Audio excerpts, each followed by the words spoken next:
आपको गाली के बारे में बताऊंगा। गाली देना बहुत बड़ा गुनाह है।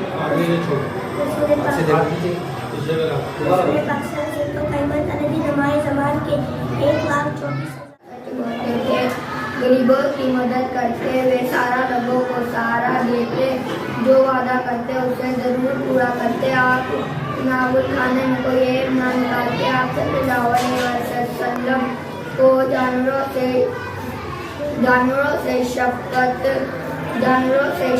फरमाते थे। आप सल्लल्लाहु अलैहि वसल्लम घर के कामों में हिस्सा लेते थे। आप सल्लल्लाहु अलैहि वसल्लम बच्चों से मोहब्बत करते थे। आप सल्लल्लाहु अलैहि वसल्लम दुश्मनों